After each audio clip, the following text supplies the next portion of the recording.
So, folks, it's time for us to talk about how, despite the fact that they cannot stop talking about trans people, the GOP and conservatives broadly don't care about trans people, and they certainly don't care about women's sports. Like, at all. At all.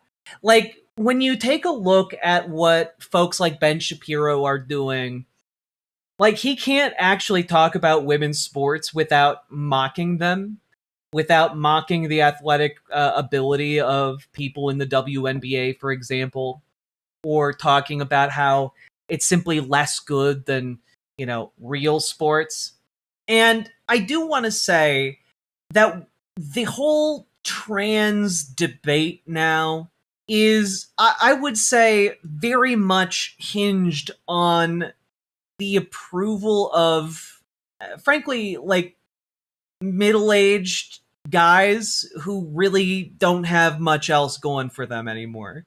Like, it's kind of like their last hurrah as like something that they can do publicly to stroke their own ego that for whatever reason has become socially acceptable within the Republican Party, right? Like, here you have a clip of Cantor, who's an NBA guy who has been like, "Oh, I'll transition and play in the WNBA." Tee harassing WNBA players during a game. And right before the break, this was the scene inside Wintrust Arena after Natasha Cloud got that bucket. She wanted her voice heard. We have talked about the conversations surrounding the W. Like, see, this isn't an exercise for him because he actually gives a shit about women's sports. It's not because he gives a shit about women. It's not because he even cares really about trans people. This is about him feeling like a big man. That's it. It's just, was he cheering them on? No, you can see his shirt in the clip. His shirt says woman, adult, human, female. Woman, noun, adult, human, female. And these shirts are made by a transphobic organization to support transphobia. He's there to mock them. Because I want to remind y'all, there aren't any trans women in the WNBA. Like, there aren't trans people in the WNBA, and yet this guy's showing up to do that. And because there is a lot of support for trans people within the WNBA among players and the folks who, coach the teams and lead them, like, it is deliberately to provoke anger and disrupt the game. That really kind of gives it all away. It's all about ego. It is all about ego for these people. I mean, look at him. Look at here he is being led away from a different angle.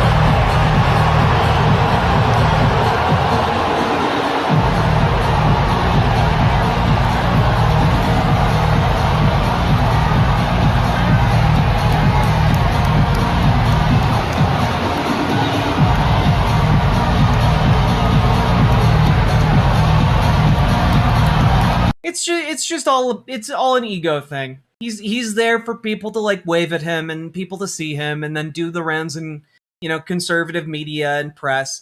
He's there to be a jackass. He knows he's there to be a jackass, and everyone else knows that he's there to be a jackass. It's just that conservatives like jackasses. They like assholes, as long as they're being assholes to people that they perceive as, lesser than, right?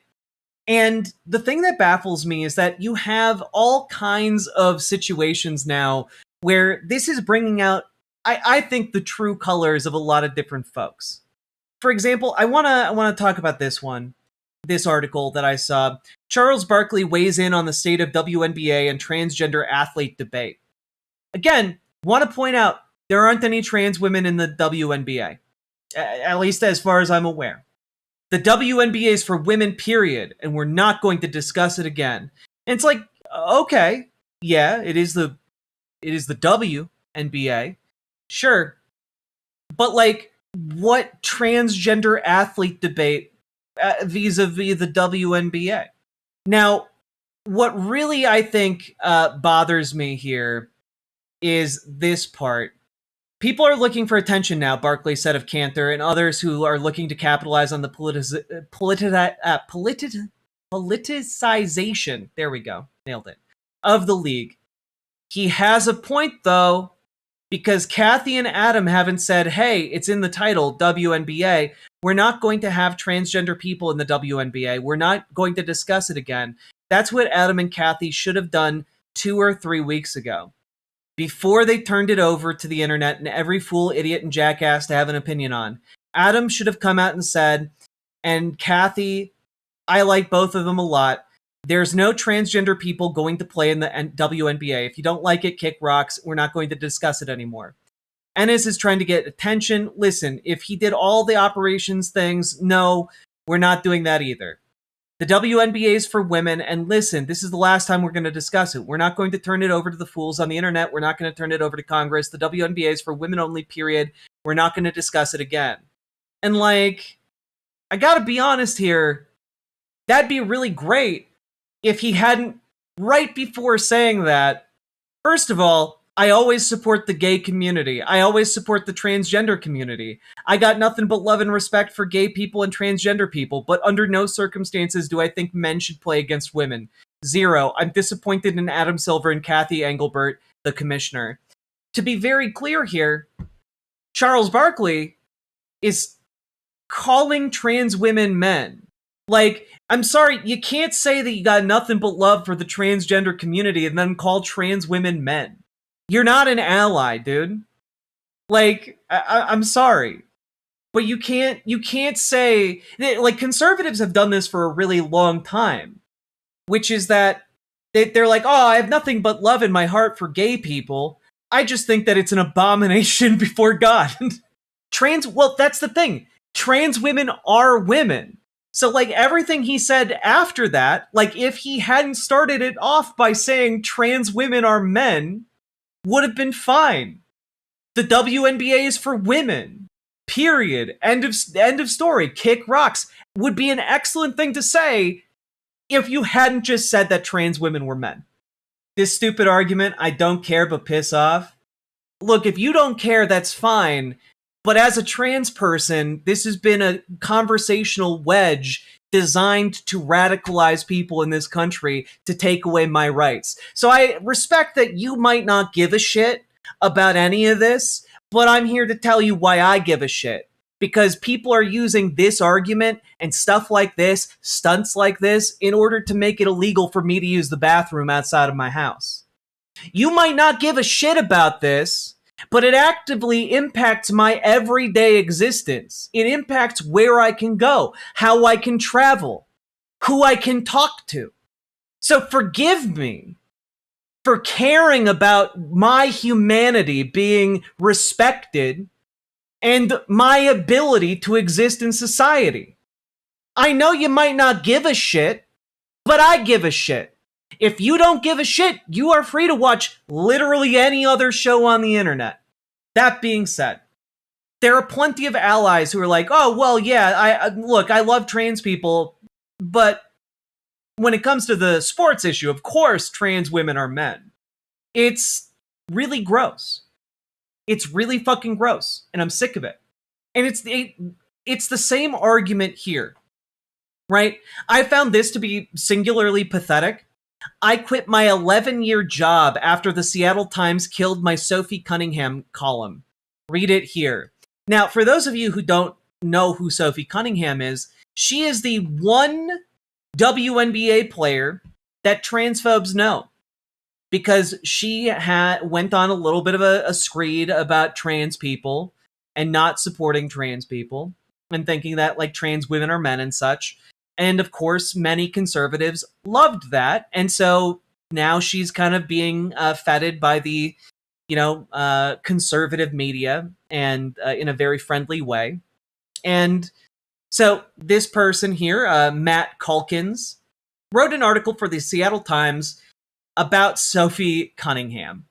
Let's read it. Let's do him a favor and read it. quit a career of 11 years over this. I really wanted the column to run. I didn't think it would, but I felt obligated to try to get it in. Toward the end of last month, before the Seattle Storm hosted the Indiana Fever, I spoke to the people attending a rally in support of Sophie Cunningham outside Climate Pledge Arena. The Fever Guard had recently taken a stance against biological males competing in women's/girls sports, and a few dozen folk showed up to express their gratitude for her position. One of them was 16-year-old Annalee Wilson, who had lost to a biological male in a track and field race in 8th grade and was... I'm sorry. Just real quick. Real quick. For reference here, 8th graders are around 13 to 14 years old. So, just as for reference here, we're talking about a 16-year-old who had showed up to this anti-trans protest because she lost to a trans girl 2 years ago, or even 3 years ago. That is some loser mentality right there. She was holding a sign reading, "Thank you, Sophie, for speaking up for girls." I didn't know if I was going to write something at that point, but after she allegedly got cussed out by a Storm co-owner during the game, I felt like I had to weigh in. Also, I remember this story, just as an FYI. She was also wearing a shirt made by an anti-trans company to spread anti-trans messaging.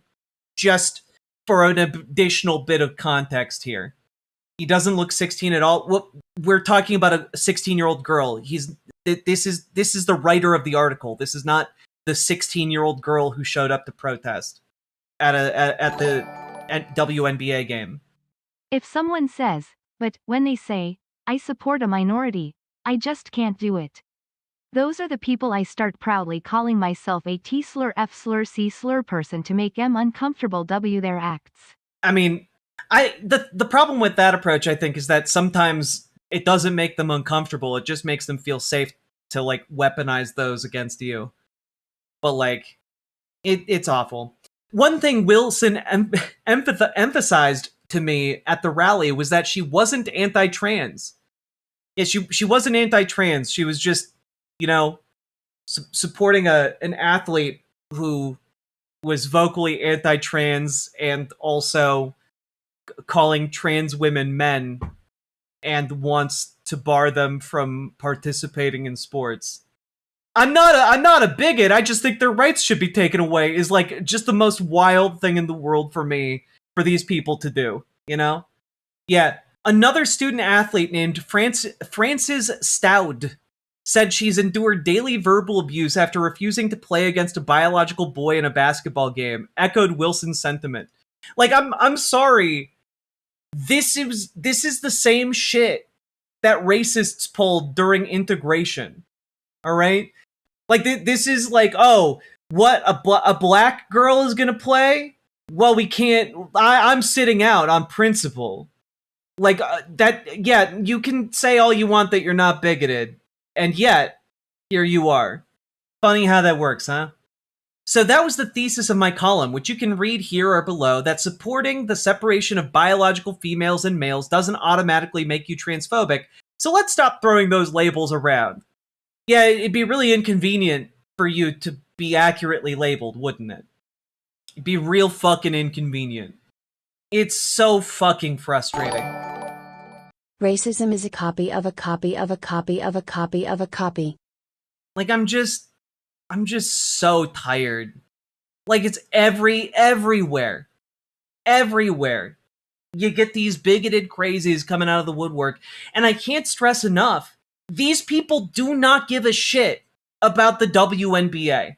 The only reason they give a shit about the WNBA is because they can turn it into a cudgel against trans kids. They're claiming the protest is for Sophie, but it's much more nefarious. Well, yeah, I mean, of course, right?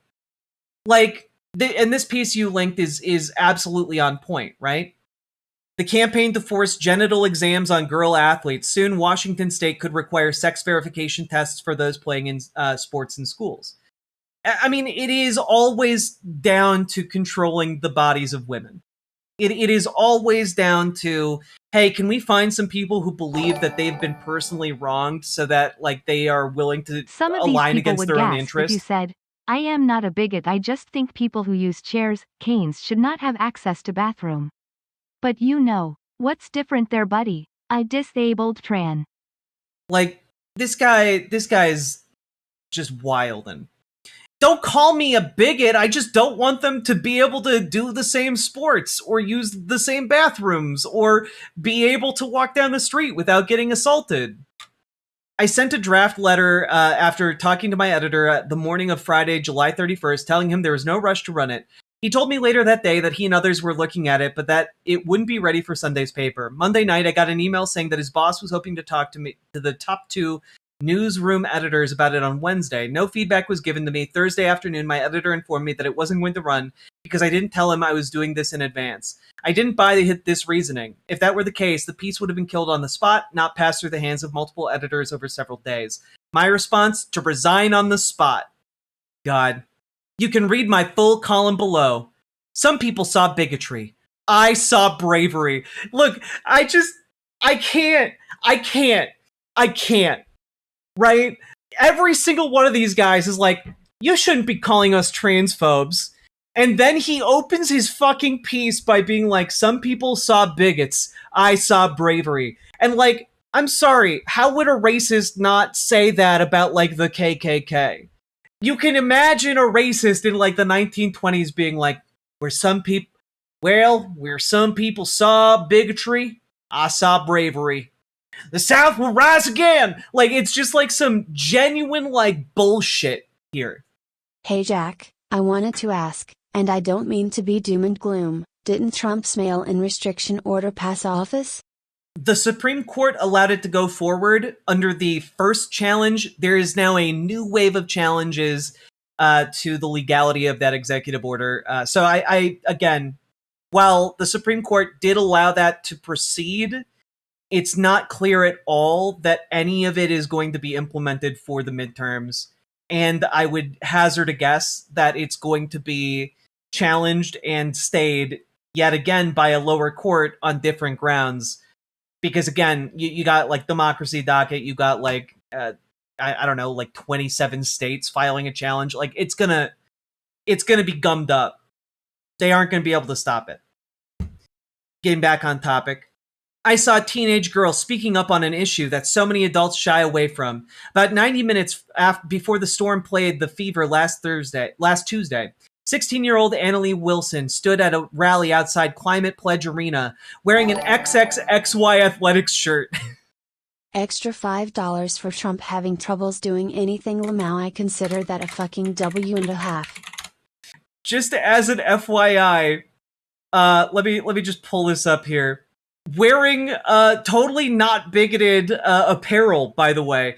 We are unapologetic about our goal. We are here to protect women's sports and spaces. Women deserve the opportunities that sports and single-sex spaces provide. Sex matters. It's the single biggest determinant of athletic performance. It is unfair and dangerous to allow males to compete in girls' and women's sports.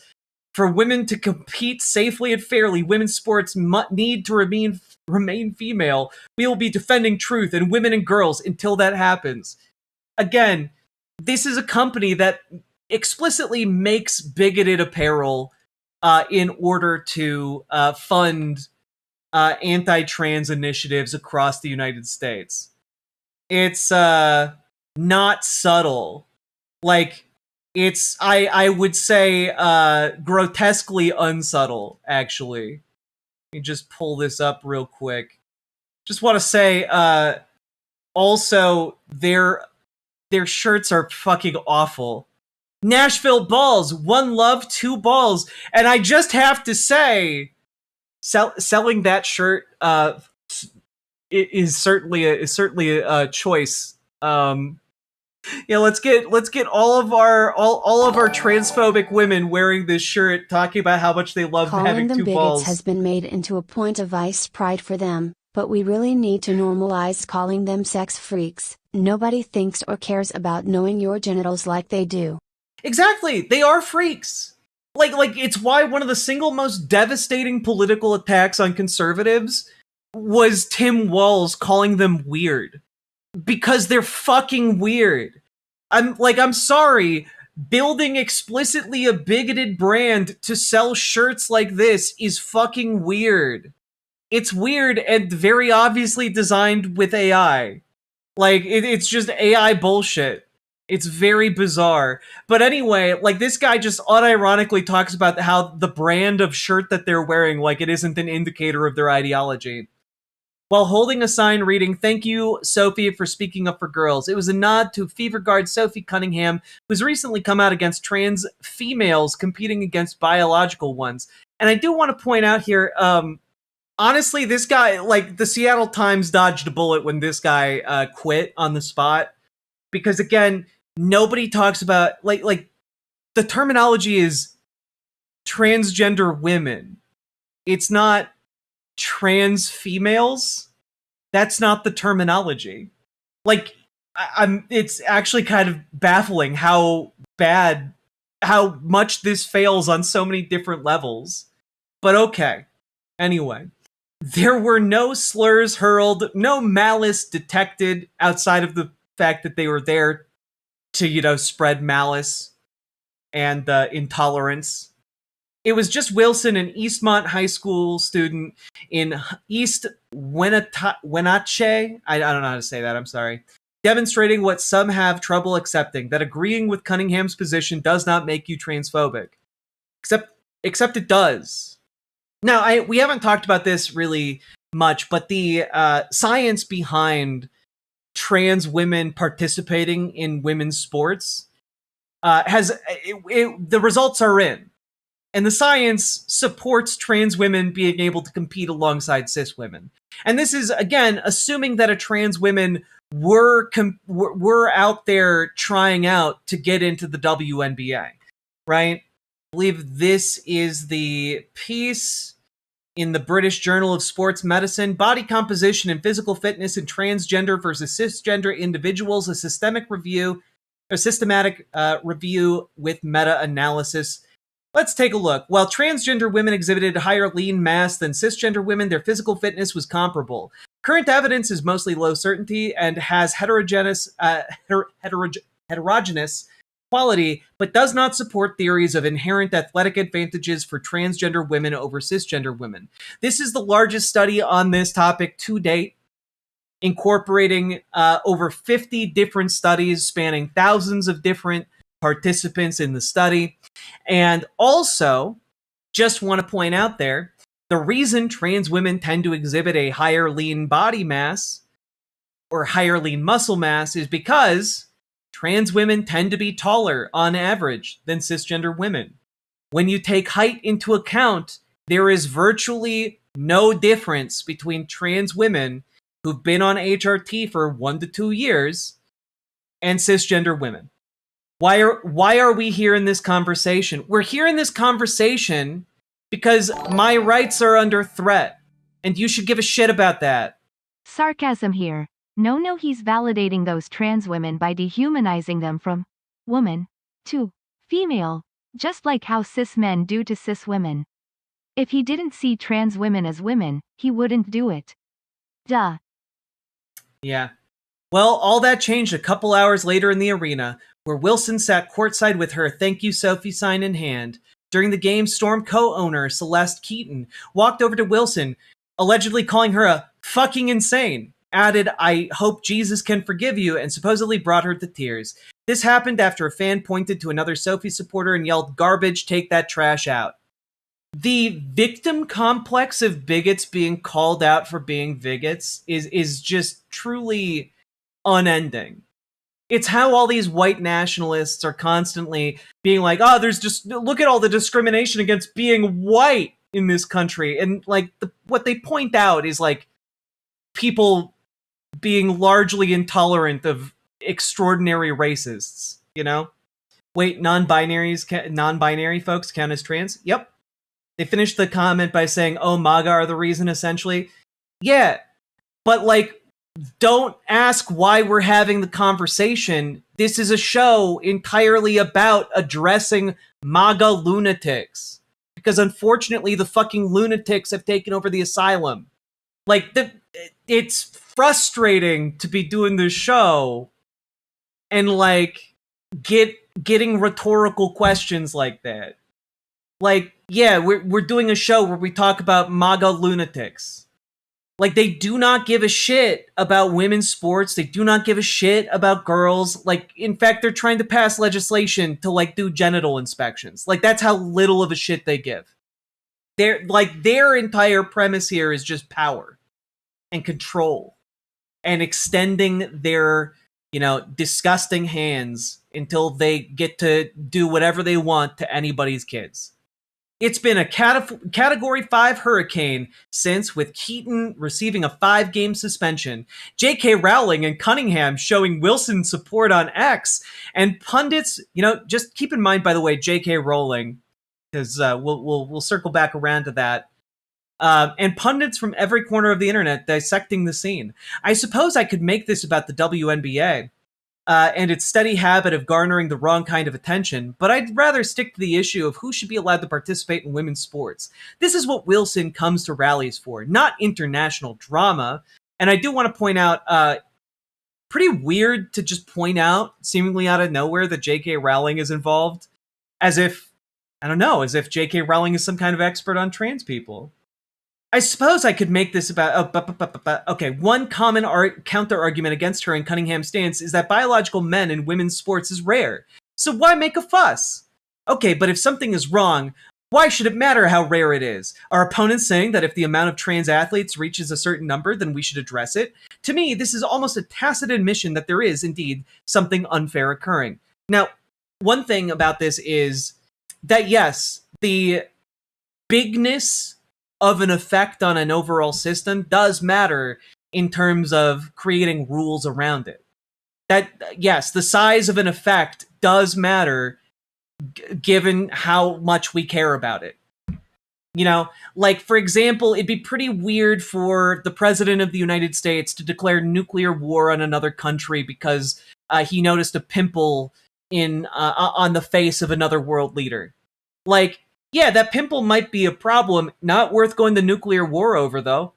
Like, this is an extreme example, obviously, but, like, to make a point, which is that, yeah, the amount of problem does matter. However, I disagree that trans women in women's sports is a problem at all. Because trans women are women, and women's sports are for women. Plus, how rare is rare? Trans swimmer Leah Thomas won the national title in the women's 500 meters while at Penn. Trans cyclist Veronica Ivy set a world record in the 200-meter sprint for her age group. Trans weightlifter Laurel Hubbard won silver at the 2017 World Championships and in 2020 became the first openly trans person to compete in the Olympics.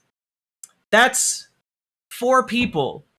Sorry, not even 4 people. 3 people. That's 3 people over the course of, like, 10 years. And when we're talking about Leah Thomas, it's really important to note that she was a good swimmer, both before transitioning and after transitioning. But also, it's not like she had a commanding lead in those races that this man is referencing. Let's just take a quick look. Specifically. Okay. In the 2021 to 2022 season, those ranks when competing in the women's team were 5th in the 200 freestyle, 1st in the 500 freestyle, and 8th in the 1,650 freestyle. And in 2022, she placed 6th in the 100-meter freestyle race. This is not this commanding thing. She's very good, but not just the best. Let's take a look at her last performance at the NCAA Championship. She was first on the women's team at UPenn in the 500-yard freestyle, and 5th on the women's team in the 200-yard freestyle. She, like, to put this in context, she was among women college swimmers in the United States for that season. She was ranked 34th. This man is complaining about her years later as a college athlete. None of these win medals. Like, I don't know. It's very bizarre stuff. Also, worth noting that Laurel Hubbard, who went to the Olympics, didn't do well at the Olympics. If his argument was sound, she would have done very, very well.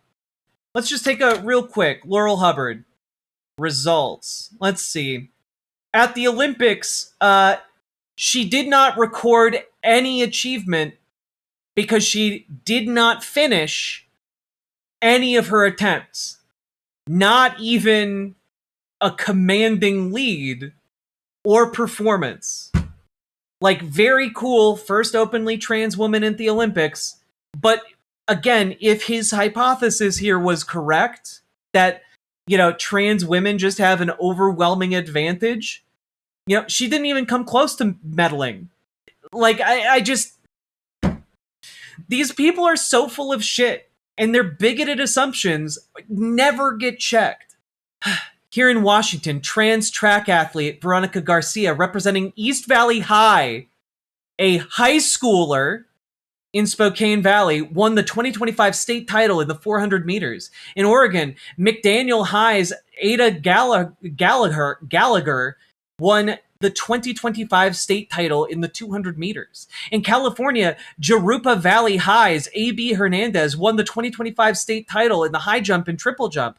That doesn't mean trans athletes have overtaken women's sports completely, but the list goes beyond the examples above.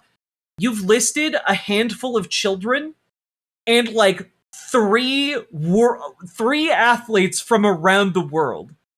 On a global scale, you listed 3 athletes. Fuck, man. Another counter is that trans people are more vulnerable than most, and barring them from sports could be emotionally devastating. I'm not unsympathetic to this. 2 points, though. First, who's to say that a biological girl wouldn't also feel distressed if displaced by a trans athlete or forced to share a locker room with a biological male? Second, and more importantly, this is about fairness, not feelings. The unfortunate truth with this issue is that someone is going to be disappointed, either the biological male who feels she's unreasonably disadvantaged, or the trans athlete who can't participate. The debate is simply about who it should be. And yeah, maybe the bigot should be disappointed. Maybe bigots should, in this case, be disappointed. The science backs up trans participation in sports. And part of what I find really interesting about this column is that there's an entire neglect of the actual science as it stands. And the science validates the trans inclusory position, which is, again, why people kinda are saying, if you don't support trans women in sports, it's the transphobic position. Because it's based upon transphobic ideas. Bigoted assumptions that are not validated by science. Like, this is the thing, right? Like, I love, by the way, that his column just it just reveals his own assumptions and then only takes into account the statements by these anti-trans protesters. I have people at my school cussing me out. I have people using some pretty awful words toward me as well. I've had people say, "Fuck you, Francis, and I hope you choke and die," Stout said, "but I know ultimately I'm doing the right thing. This whole thing isn't about hate." "So it's not an anti-trans movement?" I asked Stout. "There's only so many times I can say that what we're standing up for is not anti-trans," she said. This is pro-women's sports. Also, I do want to point out that there is a typo here. This is not ant-trans. Again, the Seattle Times here, I think, dodged a little bit of a bullet. Now, all this being said, I want to point out, when you talk to racists, which I have done because I do, I do the Transatlantic Call-In show, and often I've noted that there's an overlap between race realists and anti-trans sentiment. But what I will say here is that when you talk to racists, they usually don't say, "Hell yeah, I'm racist." They usually say, "Oh, I'm not a racist. I just believe that race is real. I have no hatred in my heart for black people. I just think that, you know, white people should have their own country and black people should have their own country. Like, this is the thing. Anytime you talk to these bigots, they try and make themselves sound like the reasonable one. Like they aren't the bad guys in the room. Because when you talk to someone, they're never gonna be like, yeah, I'm the bad guy. I love being evil. I just love kicking puppies. It's my favorite thing. No, they talk about how actually I'm the virtuous one, and that puppy needed to be kicked. That's how it goes every single time. Transphobes do the same thing. And all of this being said, I need to really stress, none of these conservatives give a single shit about the WNBA. They don't care about trans sports. They don't even really care about trans people.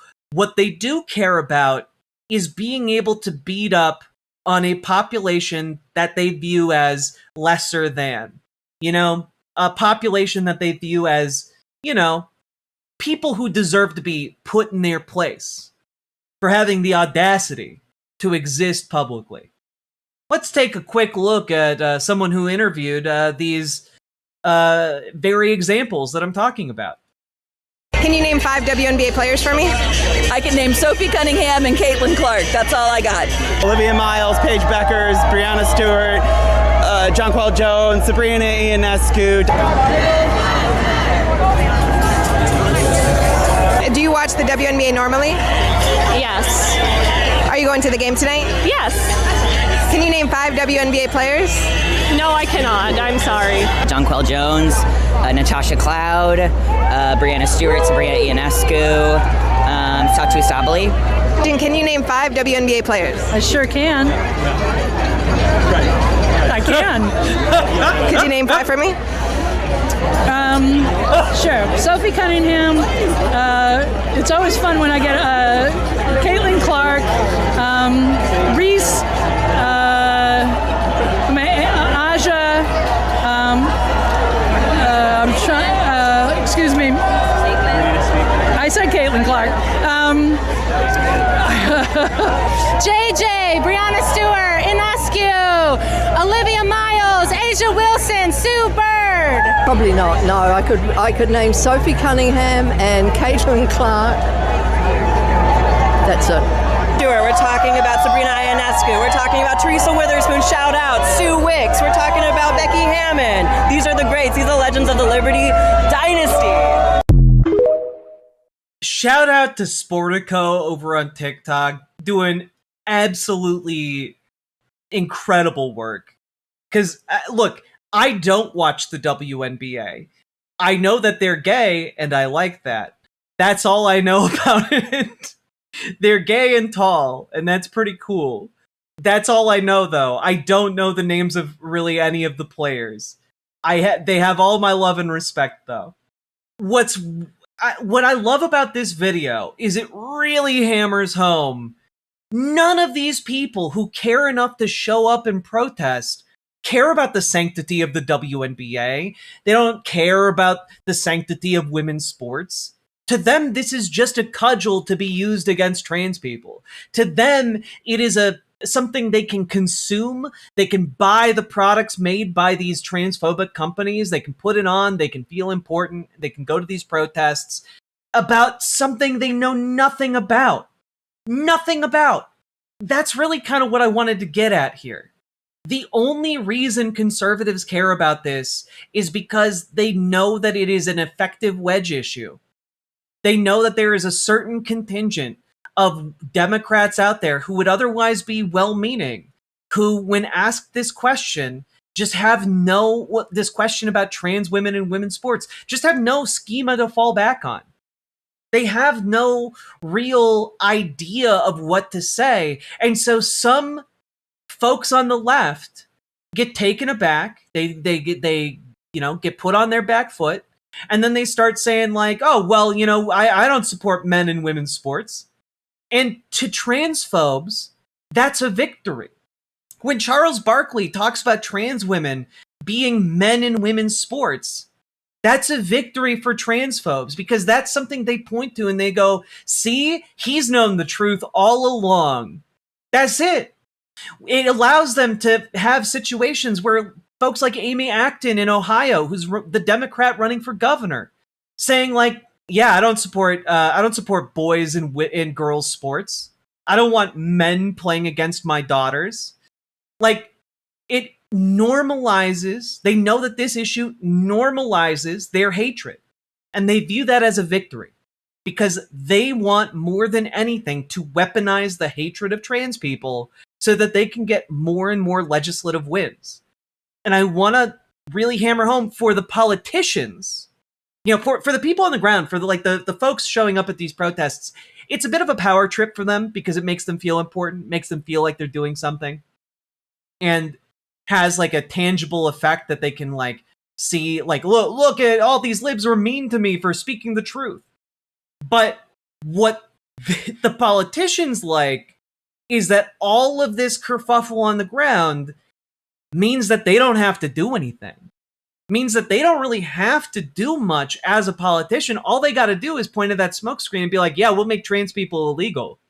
Yeah, we'll pass, we'll pass hundreds of laws and regulations against trans people.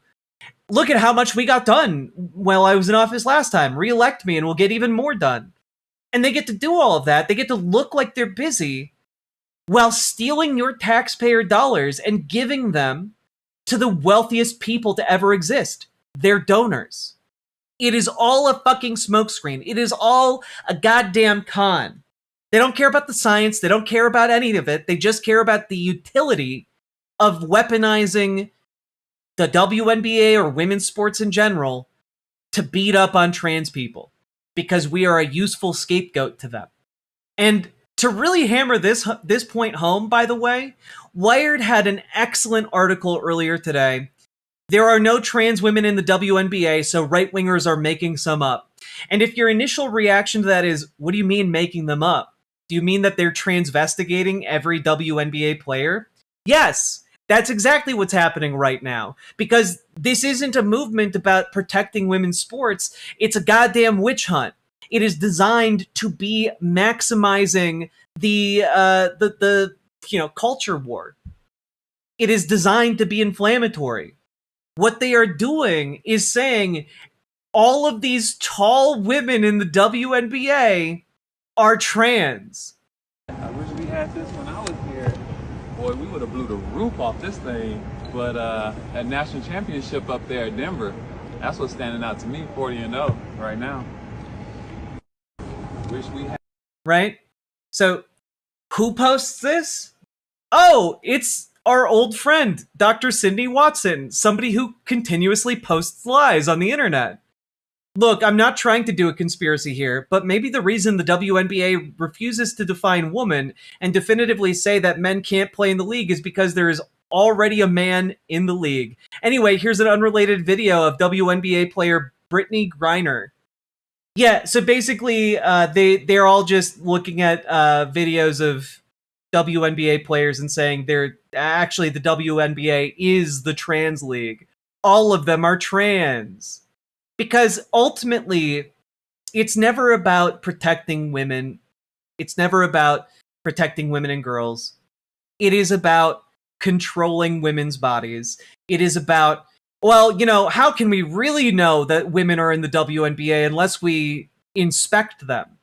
The reason the WNBA is so supportive of trans people is because they're all trans. Like, it's really fucking stupid, but that's where we're at. That's where we're at. The baseless and inflammatory remark, Griner is a cisgender woman, came amid an ongoing moral panic about transgender women in sports, which has been ginned up by the MAGA world and Donald Trump with help from a handful of female athletes. The most outspoken of these is Riley Gaines, a former collegiate collegiate? I actually don't know how to properly enunciate that word. I've read it so many times. Collegiate. Collegiate. There we go. Like Khajiit. Got it. Collegiate. I now am armed with additional information. The collegiate swimmer for the University of Kentucky. She tied for 5th in a 2022 NCAA championship event with Leah Thomas, a transgender competitor, and soon rocketed to fame as an anti-transgender activist thanks to the grievance industrial complex of the far right. To keep their non-controversy alive, then, culture warriors have been forced to get creative. As former NBA players Enes Kanter, Freedom, and Royce White, both cisgender men, fight to prove that identifying as women makes them eligible for the 2027 WNBA draft in April, it doesn't. Watson and others in her orbit are seeding the lie that active players such as Griner are secretly transgender. It's a development that validates years of warnings from activists that the rights campaign to allegedly save women's sports harms cisgender women as well as transgender athletes, leading to dangerous harassment across the board. Another MAGA influencer with nearly 400,000 followers on X, for example, on Tuesday went far beyond demands that WNBA bar trans players, calling for cheek swabs to determine the sex chromosomes of active players. That Tuesday post included a photo of Griner on the court. Women's sports exist because men and women are different, the user wrote. Yeah, cool stuff. It's awesome. It's awesome that one of the largest social media websites on the planet is just, pushing this shit. The algorithm pushes this content. Like, I'm sorry. This is a random goddamn account. FFT 1776, and it has how many? 100,000. It's following 107,000 people and has almost 400,000 followers. That doesn't happen naturally. This is just fucking created by Elon Musk. This is why, folks, get the fuck off of Twitter. Get off of Twitter. I haven't posted here in ages. I only have an account on here because I go through to find the cesspool, for content reasons. Like, this sucks. But, like, ultimately, what we have been saying for years is that this is an effort to destroy not just trans people, but also to subordinate cisgender women. And, like, it's also about spreading lies and disinformation so that more extreme actions can be taken in the future. Important context put this together with Walker Bregman. I don't know why I can't pronounce things today. New HHS report on gender-affirming care rife with false information. This report I don't think has been talked about enough. It's called the Wolves Report because it opens with comparing doctors to wolves, and the report itself is called Wolves in White Coats: How Doctors and Hospitals Pushed and Profited from the Fraud of Gender Medicine. Essentially saying that doctors have a lucrative scheme to keep children and adults on hormones for life, and that there's no evidence really for any of it. And that the doctors and medical institutions are all wolves profiting off of trans people. And, like, look, I do want to point out here, HRT does have costs for sure. As a trans woman, I don't think any doctors are making bank off of, like, the medical interventions that I need. Like, I went to the pharmacy today and I spent $30 to get, like, a refill on one of my 3 core prescriptions. It's not, like, it's more expensive than it should be, but, like, all of the medication I take is routinely prescribed to cisgender people, which means it's relatively affordable. Which, by the way, is the same when it comes to trans men. It's way more common to prescribe all of these things for cisgender people. Like for overwhelmingly, like if you got into gender medicine to make bank, I got really bad news for you, and I got really bad news on how long it's going to take you to pay back your medical debt. Or not medical debt, your medical school debt, rather. Like, gender medicine is not where the money is at. If you wanted to go where the money is at, you'd go into, like, knee and hip replacements, okay? But, whatever. I'm gonna link this piece by Walker Bregman in the chat and in the description of the video, because I think it's good stuff. It goes in more depth than I want to go to here on the Wolves Report. But suffice it to say, it's just full of lies. It's full of lies.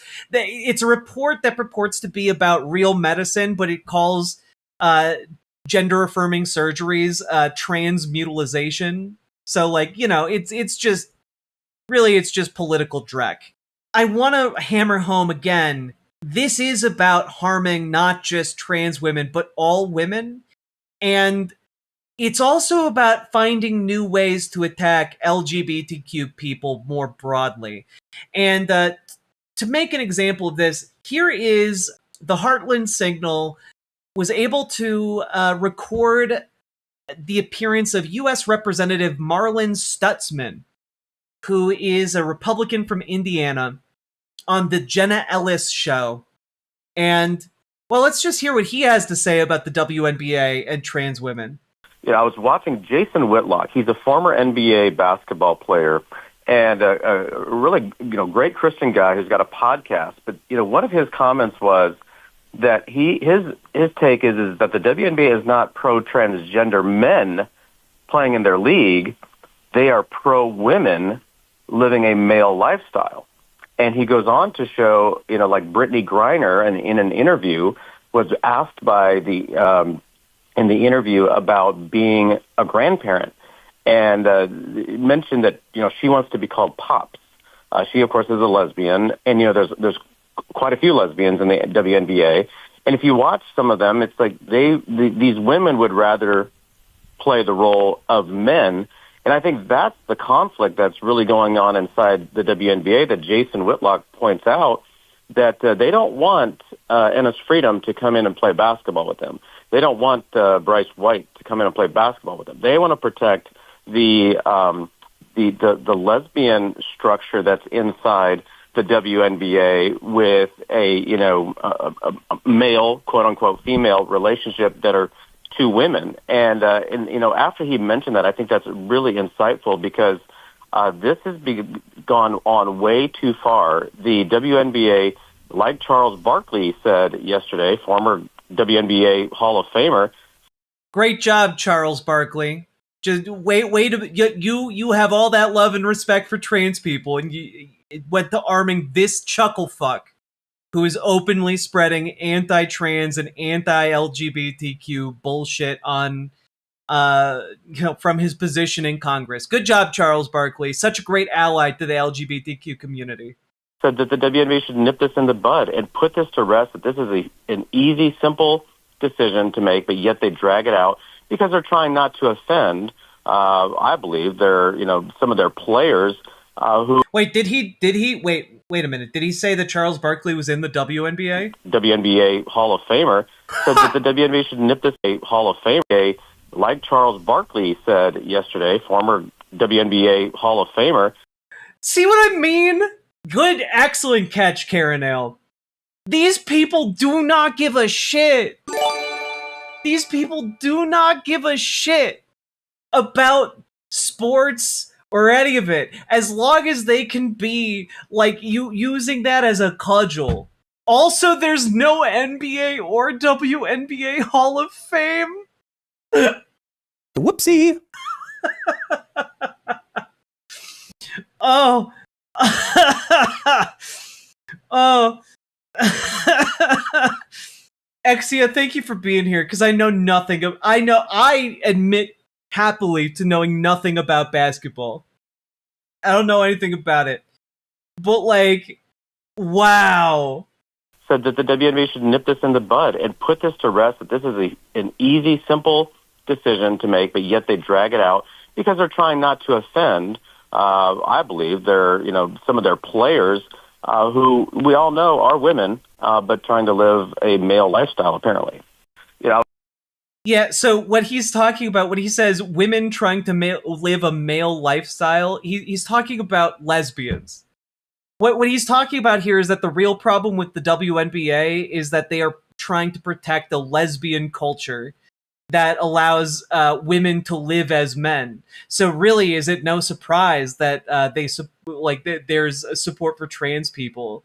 Which means, by the way, that like he thinks something should be done about all those unnatural women living as men, or living as the male lifestyle or whatever. This is the line of attack, by the way. Like, they go, oh yeah, well, we can use this to subjugate both trans women and cis women, and we can use it to attack the LGBs. It's truly disgusting stuff. He's also reciting the Heritage Foundation line. Their entire attack is that women's sports encourages women to earn money and not be homemakers. It makes them masculine. Well, yeah, I mean, of course. Like any woman who is outside of the house and not barefoot is perpetuating a sin against God. Their entire existence, the entire existence of the modern Republican Party is to subjugate as many different groups of people as possible in order to break apart the Union, and I do mean that in the full extent of the word, so that the wealthiest people on the planet can continue to exploit all of us. That's the entire point. Which means, by the way, that there is no point at which they would be satisfied. There is no point at which they would ever stop. And it's one of the reasons why we need to organize to stop them. The only thing that they will respond to is resistance. And on that regard, just want to say, judge strikes down Texas ban on drag shows, tells people offended by them, just don't go. The federal judge who cited Dolly Parton in his ruling found that the state law violated the First Amendment. Excellent stuff. In the ruling, Hittner also had advice for those who find such activities as described in this case offensive. The solution is relatively simple, just don't go. The state law, by the way, was basically saying anyone convicted under this law of doing drag performance in some way, which could have been read very broadly to include just trans people in general, could be fined around $10,000, as well as potentially facing up to a year in jail. Yeah, I mean, like, this is genuinely a really great thing. Worth noting as well that the people who brought the suit against this in Texas were drag performers, specifically a drag performer named Bridget Bandit, who cosplays in her act as Dolly Parton. I guess that wouldn't be a cosplay. Dresses, impersonates Dolly Parton. Sorry, I've been looking at a lot of cosplays. I've been trying to get ideas. Dolly Parton actually sent Bridget Bandit a guitar signed by herself to support her in this case. Is there a picture? There is a picture of her with the guitar. Why Dolly Parton decided to give Austin drag queen Bridget Bandit a rhinestone guitar. Absolute diamond, that Dolly Parton. Rip Dolly. And the last point I want to make with this is that we need to make sure that we are organizing in our communities. We need to make sure we are organizing with like meaningful, large-scale, national-sized orgs, because this is an international-sized problem. We need to make sure we are getting organized and kicking out the transphobic elements in our society from being accepted. And part of the reason I say this, I want to just cite some data from Alejandra Caraballo, which is that we actually have an idea of where a lot of this anti-trans hatred is coming from, where it's being fueled from. The answer has already been mentioned so far in this segment. It's J.K. Rowling.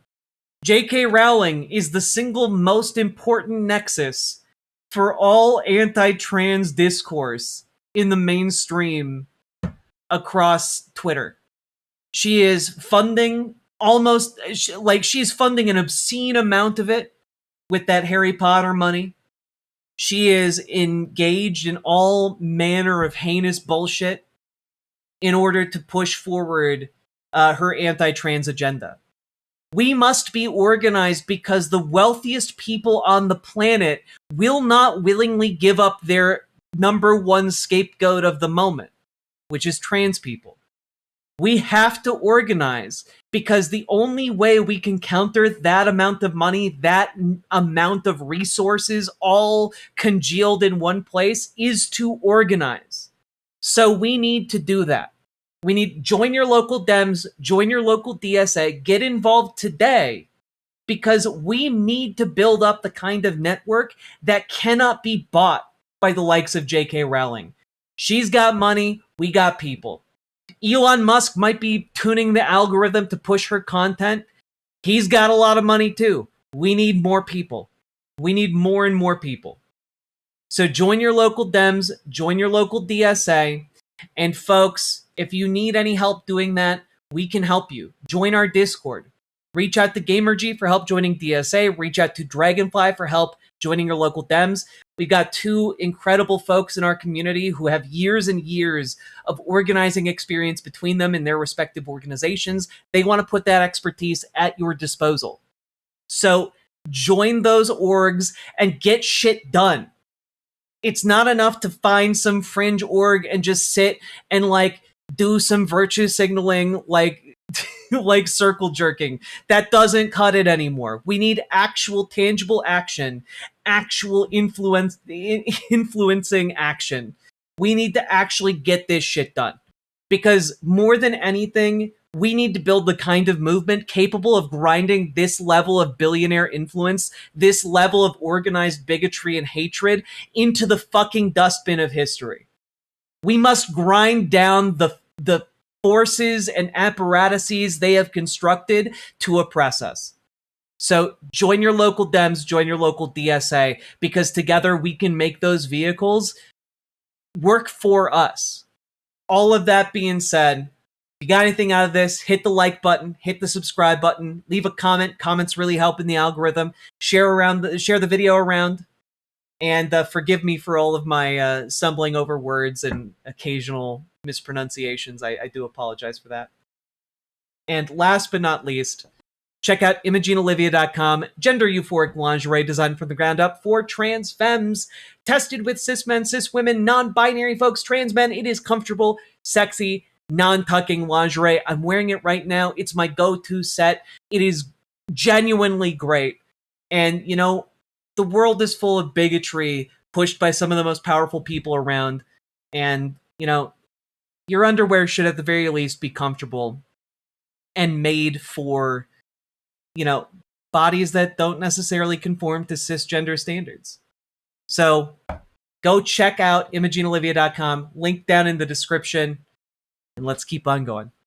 Riverboat Jack is coming to town. All the viewers gather around. Twitch and YouTube and swishy streams. All that content is bursting the seams. Politics, being and plenty more. Your sense of fashion you'll adore. So grab your stuff and hop aboard. We're going straight to Jack's